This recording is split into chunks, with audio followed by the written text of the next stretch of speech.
त्यांचा जन्म देखील झाला नव्हता, त्यावेळेला मुंबईत आमचा नगरसेवक होता, हे शिवसेनेने विसरू नये अशा अनेक मुद्दे लक्षात घेत देवेंद्र फडणवीसांनी शिवसेनेवर हल्लाबोल केला. भारतीय जनता पक्षाच्या जन्मतारखेचा दाखला जर त्याने आणला तर उत्तर देणं सोपं होईल किंवा लोकांना कळेल की भारतीय जनता पक्ष कधी जन्माला आला आणि शिवसेनेचा जन्म कधी झाला. मी त्यांना सांगू इच्छितो की भारतीय जनता पक्षाचा जन्म हा 1980च्या दशकात झालेला आहे, जनता पक्षाचं पतन झाल्यावर. आणि शिवसेनेचा जन्म हा 1969 सालाचा. आणि शिवसेनेचा पहिला महापौर या मुंबई शहरामध्ये डॉक्टर हेमचंद्र गुप्ते हे कधी झाले, त्यावेळेला आमचे किती नगरसेवक निवडून आले होते, या संदर्भातलं एखादं अभ्यास शिबिर आम्ही रामभाऊ म्हाळगी प्रतिष्ठानमध्ये ठेवू. आणि जर कोणाला त्याचा आस्वाद घ्यायचा असेल तर त्यांना येऊ द्या. शिवसेनेचे पहिले आमदारसुद्धा त्याच काळात निवडून आले, वामनराव महाडिक, शिवसेनेच्या स्थापनेनंतर. गिरगावात प्रमोद नवलकर निवडून आले होते आमचे आमदार म्हणून. माझगावातून छगन भुजबळ निवडून आले होते आमचे वाघ मुंबईतून निवडून आलेले आहेत अनेकदा, भारतीय जनता पक्षाच्या जन्माच्या आधी. आता देवेंद्र फडणवीस तेव्हा त्यांचा मुंबईशी फार संबंध नसेल, महाराष्ट्राच्या राजकारणाशी संबंध नसेल, कारण या सगळ्या गोष्टी श्री फडणवीस यांच्या जन्माच्या आधीच्या आहेत. राम जन्मभूमी आंदोलनामध्ये फक्त भाजपचा सहभाग होता, कारसेवक होते, सर्व विचारी होते, शिवसेनेचा संबंध नव्हता असताना. बघा, ते काही म्हणत असले, कोणी काय म्हणत असले तरी इतिहास आहे, दस्तऐवज आहे, रेकॉर्ड्स आहेत. CBI कोर्टासमोर जे स्पेशल कोर्ट निर्माण झालं त्या कोर्टासमोरचे साक्षी पुरावे आहेत. बाळासाहेब ठाकरेंची साक्ष आहे. शिवसेना नेत्यांना आरोपी आणि गुन्हेगार केलं होतं त्याच्यामध्ये. लालकृष्ण अडवाणींबरोबर बाळासाहेब ठाकरे हे त्यातले आरोपी आहेत. मग ते कोर्ट मूर्ख होतं का? शेकडो कारसेवक मुंबईतून गेले, त्यांना कोणताही राजकीय पक्ष तेव्हा नव्हता, एक लक्षात घ्या. अगदी आमचे विद्याधर गोखल्यांपासून मोरेश्वर सावे, चंद्रकांत खैरे, सतीश प्रधान, अनेक प्रमुख लोक आमचे इथून गेले होते त्यावेळेला. तुम्ही जर त्या काळातला सामना पाहिलात तेव्हा कोण कोण कुठून निघाले आहेत यांची यादीच आम्ही दिली होती. संपूर्ण मॉनिटरिंग हे मुंबईतून होतो. आम्ही होतो ना इकडे सेनाभवनात, वॉर रूम होती त्यावेळेला झाली होते या संदर्भात. तेव्हा आता कोणाला काही एक वेगळी माहिती द्यायची असेल, पण असं आहे की अशी कितीही माहिती प्रसवली तरी लोकांचा विश्वास बसणार नाही. कारण रामलढ्यातलं, अयोध्येच्या लढ्यातलं शिवसेनेचं योगदान हे एक ऐतिहासिक कार्य. इतकंच कशाला, जेव्हा रामजन्मभूमीचा हा लढा, राम मंदिराचा लढा थंड पडला होता तेव्हा उद्धव ठाकरे यांच्या नेतृत्वाखाली आम्ही अयोध्येला गेलो अलीकडे, आणि वातावरण परत एकदा जागरूक केला आणि सरकारला जाग आणली. उद्धव ठाकरे तिकडे 2 वेळा गेले, एकदा मुख्यमंत्री असतानाही गेले, त्याच्या आधीही गेलो. आम्ही वारंवार जात असतो. त्याच्यामुळे अयोध्येशी आमचा काय संबंध आहे हे रामाला माहिती आहे. देवेंद्र फडणवीस असं म्हणतात, राम मंदिराचं सोडा ते मोदींनी करून दाखवलंय. मोदींनी करून आणि दुर्गाडीचं नाही, मोदींनी करून नाही दाखवलं, ते सर्वोच्च न्यायालयाने करून दाखवलं. आणि त्याबद्दल सर्वोच्च न्यायालयाचे मुख्य न्यायाधीश रंजन गोगोई यांना खासदार केलं. प्रयागराज आम्ही नाव केलेलं आहे,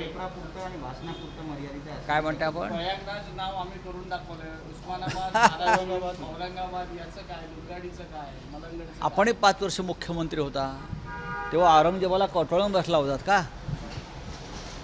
आपण 5 वर्ष मुख्यमंत्री होतात ना हिंदुत्ववादी म्हणून आमच्याबरोबर. एखाद्या शहराचं नाव बदलायचं असेल तर केंद्र सरकारची परवानगी लागते, केंद्र सरकारनं त्याला परवानगी द्यावी लागते. आणि गेल्या काही वर्षापासून सरकार त्यासाठी प्रयत्न करते केंद्राकडे. केंद्रानं त्याला मंजुरी का दिली नाही हे विचारावं लागेल. आणि आपण 5 वर्ष मुख्यमंत्री असताना आपल्याला असं का वाटलं नाही? जसं योगींनी प्रयागराज करून घेतलं तसं फडणवीसाने औरंगाबादचं संभाजीनगर काय केलं नाही हा सुद्धा प्रश्न आहे. आम्ही तर बाळासाहेब ठाकरेंनी तेव्हा सांगून टाकलं की संभाजीनगर झालं म्हणून, आणि आमच्या हिशोबाने ते झालेलं आहे. बाळासाहेब ठाकरेंना आम्ही छातीटोकपणे अभिवादन करू शकतो, आम्ही ते ट्विट करतो. अहो ते ठीक आहे आणि तुमची, शिवसेनेला गांधी कुटुंबियांना आम्हाला गरज नाही. बघा असं आहे की बाळासाहेब ठाकरे यांचं व्यक्तिमत्व जे आहे हे खूप महान आहे. कोणी ट्विट करून श्रद्धांजली देणं, आदरांजली देणं एवढा पुरतं ते मर्यादित नाही, हे त्यांना माहिती आहे. सरकार बेशिस्त आणि भ्रष्ट अशी टीका. हे नक्की कोणत्या सरकारविषयी बोलत आहेत? बहुतेक ते गोव्याच्या हल्ली ते गोव्याला जास्त असतात आणि म्हणून त्यांच्या डोक्यात गोव्याचं सरकार असावं.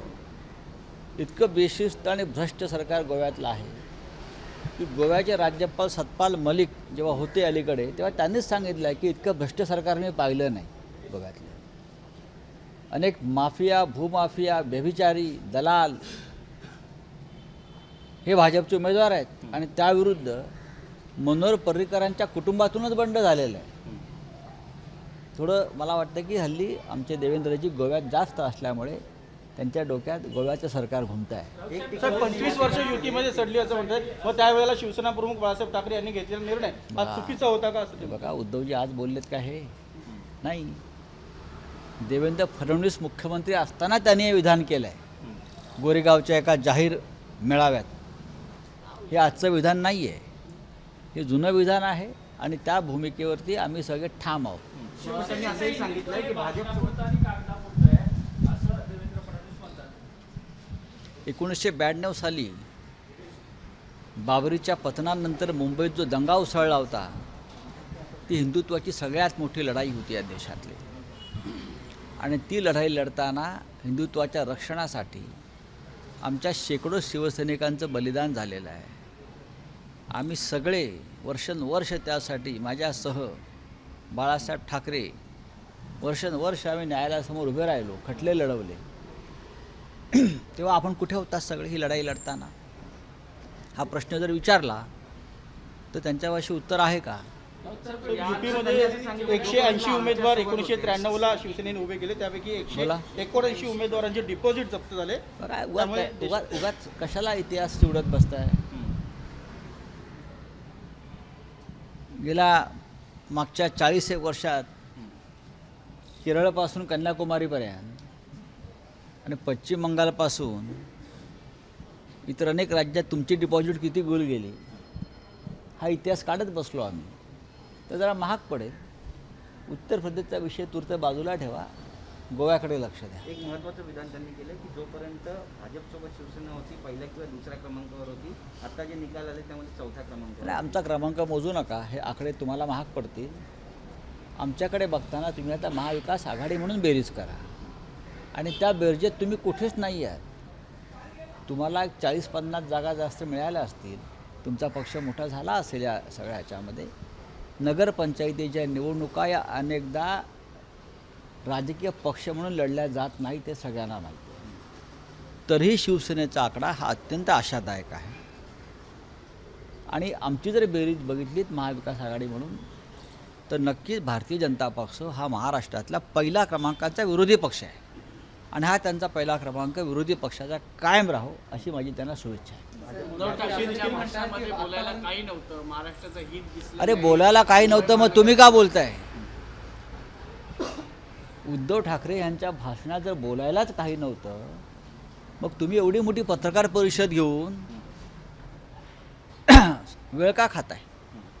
मीडियाचा, लोकांचा, स्वतःचा दखल का घेताय तुम्ही?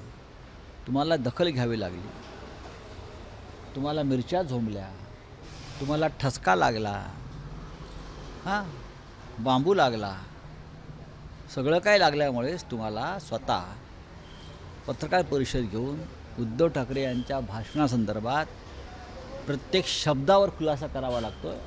याचा अर्थ असा आहे की उद्धव ठाकरे यांचं कालचं भाषण जे आहे हे अत्यंत सुपरहिट प्रकार, सणसणीत, खणखणीत आणि दणदणीत झालेलं आहे आणि त्याच्यामुळे आपण सगळे अस्वस्थ आहात. विकासाबद्दल बोलता आलं नाही म्हणून आणि आतापर्यंतचं सगळ्यात भ्रष्टाचारी सरकार हे आहे असं देखील फडणवीस म्हणाले. बरं त्यांना बोलू द्या ना. मी म्हटलं ना ते हल्ली गोव्यात फार असतात, ते बहुतेक गोव्याच्या सरकारविषयी त्यांच्या डोक्यात असावं. मनोहर जोशी ठाकरेंनी सांगितलं की निवडणुका जिंकायच्या आहेत, सगळ्याच कुठल्याही असू दे, त्यासाठी आता शिवसेना तयारीला लागले, वेगवेगळे प्लॅन्स तयार झालेले आहेत. निवडणुकांच्या रणांगणात आता शिवसैनिक जोमाने उतरताना दिसणार. पक्षप्रमुखांनी शिवसैनिकांना संदेश दिला आहे, प्रत्येक निवडणूक लढायची आहे. उत्तर प्रदेश, गोवा, महाराष्ट्र लढत राहूया. यश मिळेल नाही मिळणार, पण पक्षाचा विस्तार होईल आणि आम्हाला असं वाटतं की याच्यातूनच पक्ष राष्ट्रीय क्षितिजावर तेजाने तळपून निघेल. धन्यवाद. शिवसेनेचे मनोहर जोशी हे भाजपच्या चिन्हावरती निवडून आले सर्वात प्रथम असं त्यांनी म्हटलं. त्यांना माहीत नाही काही, त्यांनी थोडा अभ्यास केला पाहिजे. या सगळ्या गोष्टी त्यांच्या जन्माच्या आधीच्या आहेत. हे त्यांना जर नसेल तर आम्ही त्यांना म्हटलं नाही, शिबिर घेऊ आम्ही. भारतीय जनता पक्षाचे काही लोकांना जर काही विस्मरण झालं असेल आपल्या पूर्व इतिहासाचं, तर आम्ही एक शिबिर घेऊ, अभ्यास शिबिर, आणि त्यात आम्ही यांना बोलवून सविस्तर माहिती देऊ. धन्यवाद. एबीपी माझा, उघडा डोळे बघा नीट.